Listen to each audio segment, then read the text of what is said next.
على رسوله الكريم أما بعد প্রিয় সংগ্রামী বন্ধুগণ, সময় খুব সংক্ষিপ্ত, কথা বেশি বলবো না, অল্প কয়েকটা কথা।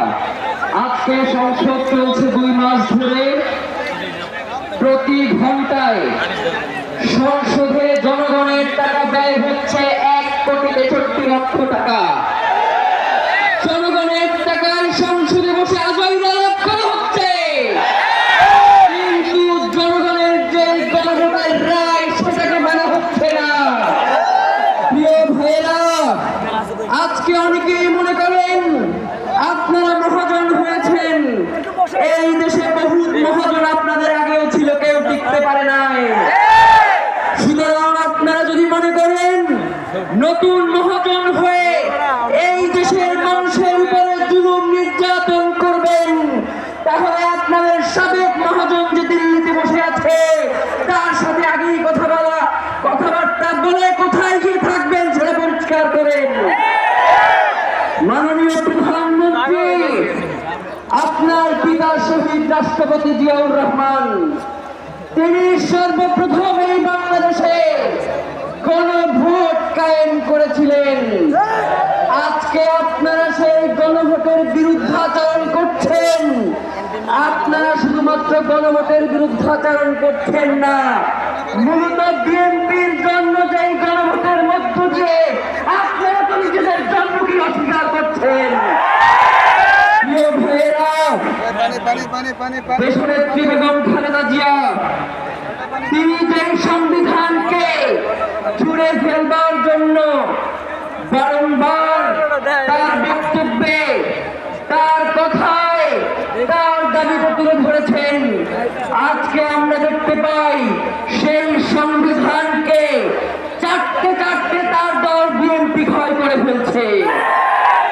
সুতরাং যেই বিএনপি তার শহীদ প্রেসিডেন্ট জিয়াউর রহমান, যিনি এই দলের প্রতিষ্ঠাতা, তাকে স্বীকার করে না, যেই বিএনপি বেগম খালেদা জিয়ার কথা রাখে না, সেই বিএনপি তো তলাবিহীন ঝুড়ি।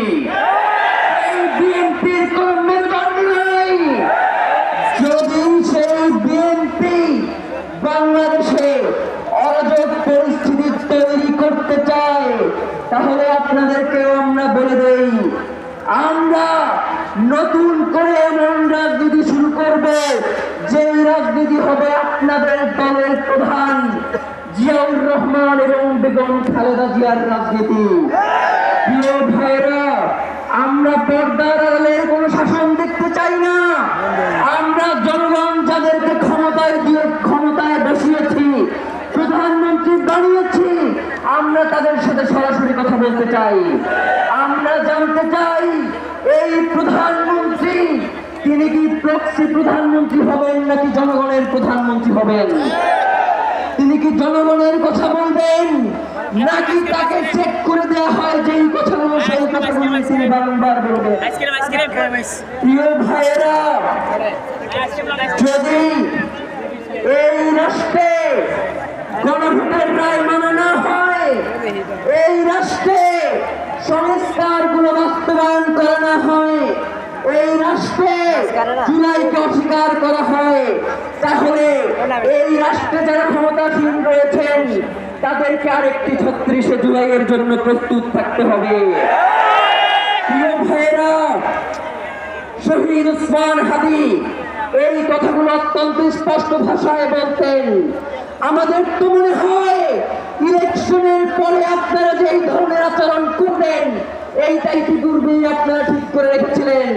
নয়তো প্রধানমন্ত্রী বলে জনগণের পক্ষে হ্যাঁ দাও, আর তৃণমূল বিএনপি গিয়ে বলে না দাও, তার মানে এইটা পূর্বে পরিকল্পিত ঘটনা ছাড়া আর কিছুই নয়।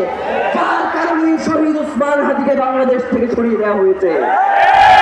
সুতরাং শহীদ ওসমান হাদি হত্যার বিচার নিশ্চিত করার মধ্য দিয়ে বাংলাদেশকে আমরা একটি ইনসাফের রাষ্ট্রে পরিণত করবো ইনশাআল্লাহ।